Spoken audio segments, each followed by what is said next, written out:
welcome back to the No Higher Calling YouTube channel. I'm here to have another homeschool conversation with you, which is just one of my favorite things to talk about. I love being homeschool mama to my daughter, my 9-year-old who is in year 5. My son's in year 3. I've got a girl in kindy. I've got an almost 4-year-old, 2-year-old, and baby, you can't see belly, baby coming very soon to join the crew. But one thing that I get asked about a lot is, what is our homeschool schedule? What does that look like? And this has really been something over the past few years that I have worked on, prayed on, talked to my husband about, and got his wisdom and insight on. But really in the past 2 years, I would say we have fallen into a homeschooling rhythm that serves our family so well. Now, there is flexibility to be had. That is one of the beauties of homeschooling. Sometimes the Lord redirects our days and we adjust. But for a whole, this is the flow that our homeschool day takes, and the kids know what to expect. We work really hard from breakfast until lunch, and when we do that, when we're diligent, when we manage our time effectively, then that opens up the afternoon and evening hours for margin, for creativity, for extracurricular activities, for music lessons, for reading, for friends, for family time. And that is so important to me, that we have invested ourselves really well into our school day, but also that we have that margin that we can just live a life that we love and that we enjoy so much, and having the time for each of my kids to pursue their own interests. So I like that balance.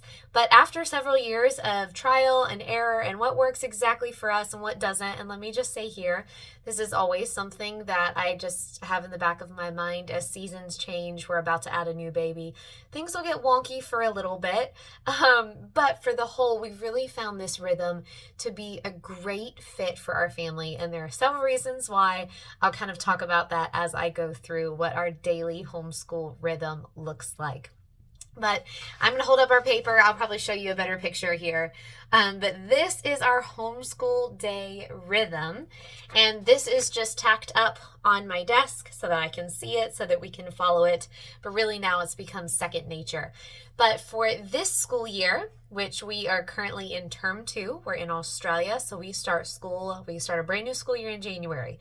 So we just wrapped up term 1 going into term 2. This is what our homeschool rhythm looks like.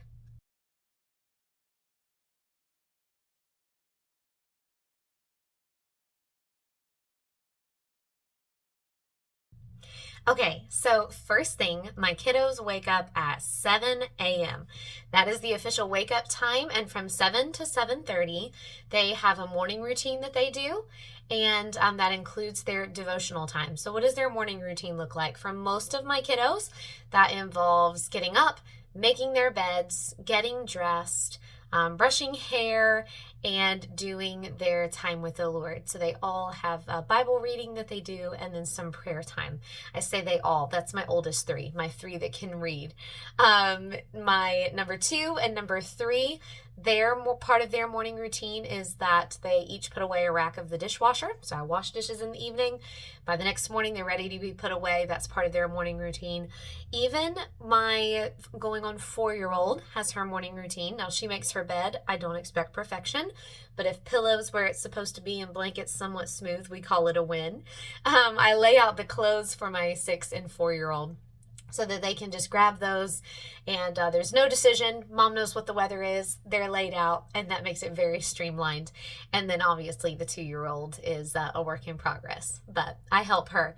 But for that 30 minutes, they know that, hey, I've got 30 minutes to accomplish my morning routine. Okay, so that brings us to 7:30. We have breakfast together as a family. And then we do a quick cleanup of the kitchen. Really not much needs to be done other than putting away breakfast dishes and wiping up crumbs, because I do a big kitchen reset at night before the next day. So we do a quick cleanup, I grab my tea, and then we head downstairs. The Lord has blessed us with an amazing homeschool space in this house. I actually did a video on that, so you can check that out if you want to see what our homeschool space looks like. But downstairs is just one big room, and that is where we learn. So by 8:15-ish, we are headed downstairs to begin our homeschooling day. We start at 8:15. From 8:15 to 8:45, that is independent work.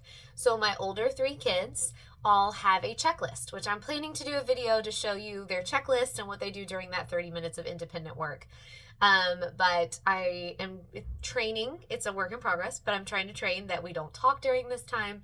We just sit down and just get to work diligently. They have a little visual timer that they can see. I'll link that down in the comments if you want to check that out. They can see how much time has transpired, how much they have left to keep them tracking. They only have maybe 3 tasks, usually a handwriting, something like that, that is very individualized that they can just do pretty much without my help, because I'm working with the kindergartner, kind of getting her handwriting page going. Also, with having the 2 toddlers, I'm trying to get them settled, get them some activities, get them going. So it's just a really great way to start our school day with me feeling like I'm easing into it a little bit. I'm not jumping in with something that I have to teach right away. They know what they're supposed to do. They're working on it. We feature a composer every month. So this month we're learning about Vivaldi. His music's playing on Google Home, and they are getting started with some of those independent tasks while I'm kind of getting the day rolling, jumping from here to there, making sure everybody's settled, everybody has what they need to move on to our next thing, which would be math. So math is 8:45 to 9:45. We love using the Good and the Beautiful math. That is pretty much what I've used from the beginning. So my daughter is in year 5 of that. She loves it. It's worked really well for my son. I'm using it now for my kindergartner. So I kind of juggle. Math is probably the one time in the homeschool day where I feel a little bit like, I'm a circus clown, like juggling all of the things. But my daughter, with the Good and the Beautiful math, in math 4, I believe, is when they start. But now that she's in math 5, she has a little video segment that she watches, maybe about 10 minutes, that teaches her the concept. And then she can pretty much independently work through her lesson. My son, I actually get him started with the review portion of his lesson. So that's the end of the lesson, but he gets started with the review while I work with my kindergartner, teach her lesson. We do it together. It takes like 10 minutes. So it doesn't really take a lot of time with her. Once she's done, she gets to go off and play with her sisters while I work with my son. We flip back, we do his lesson, I work him through that. Then while he's kind of doing some of the lesson practice independently, I'm checking my oldest work, seeing if she had any questions, if she needs help with anything, and that is math. So for that hour, I'm just kind of juggling the 3, and then, the little 2 are probably running wild or playing toys or outside. There's a variety of things that they could be doing.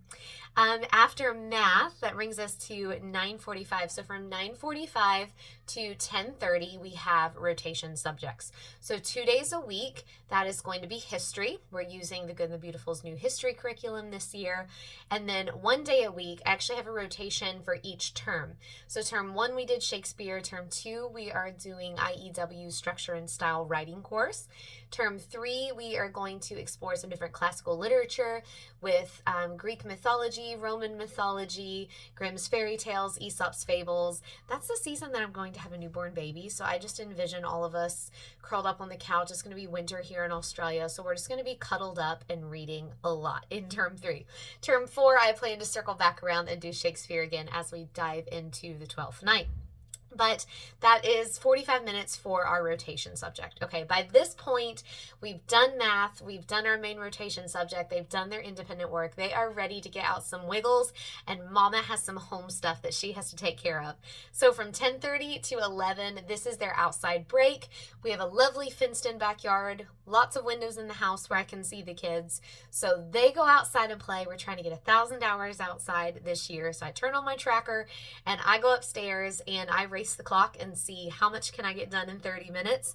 That may be dinner prep, that may be making the sourdough bread, that may be folding a load of laundry, often while listening to an audiobook or a podcast. But that is my 30 minutes to regroup, to get a few chores done, and it's their 30 minutes to just be outside in the fresh air, run. We have a trampoline that burns a lot of energy. Like I said, they've been sitting, we've been doing a lot of learning some of those harder subjects with math. And then this is their nice break. So then at 11 o'clock, we all come back together for our morning moments from 11 to 11:30. We are doing our morning moment time, which encompasses quite a bit. I just recently did a video so you can see in depth all that we do, but mainly a lot of our Bible, scripture memory, poetry memorization, some reading, reviewing things like flags. We have flag flashcards that we're going through, science, kind of a question and answer flow that we have with their science curriculum this year. So that just kind of encompasses some of our together things. But this is also when we have snack time, okay? So they've been sitting still. They got outside, they've burned off the wiggles, they come inside by 11 o'clock, they're hungry, so they're eating, but also while they're eating, that keeps them quiet and it keeps the little ones entertained so that I can go through some of this memory work. And we're just kind of going through it, just one thing after the next. We do a hymn every month, we're learning hymns together. So, we do an artist study every month. We're focusing on an artist. This month is Rembrandt. So I'm showing them art pictures, and we just kind of run through those things in the next 30 minutes. While they're still, they're calming back down, they're quiet, they're eating their snack. That takes us up to 11:30. So from 11:30 to about 12:45, this is kind of, again, a time where I tag team with some of the kids. So by this point, the younger 3 are done. They're off playing. At this point, they're probably playing upstairs in their bedroom because they've been downstairs with the downstairs toys. They want to be upstairs with all of their dolls in their bedroom. And so I do spelling with my daughter while my son is practicing his piano. And then we swap. While she does piano, I do spelling with him and he does his violin practice. And it's also during this time, this is at our kitchen table, so we're back upstairs for all of this. While we're doing that, while he's in the kitchen doing his spelling and doing his violin, I'm kind of starting to get lunch prepared. So really for that 45 minutes, that's kind of what we're doing. He does about 15 minutes of piano, she does 30 minutes of piano, and then I fill in with the finishing up our language arts work and then the music practices during that time. At 12:15, we do a quick tidy of the house. The upstairs really shouldn't be too messy except for the bedroom that the girls are playing in, but the downstairs needs a reset. So we go downstairs, we tidy that up really quick. Everything has a home, everything has a space. It doesn't take long for us to do that.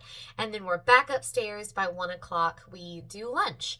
And so I put lunch out. We have a little speaker, so I turn on an audiobook that we're listening to, and we eat lunch together while we listen to our audiobook. By 1:30, the little ones are napping. The older ones have their afternoon quiet time. I can link down in the comment section a blog post that I did on our afternoon quiet time, and kind of that starts a whole separate rhythm for the second half of our day.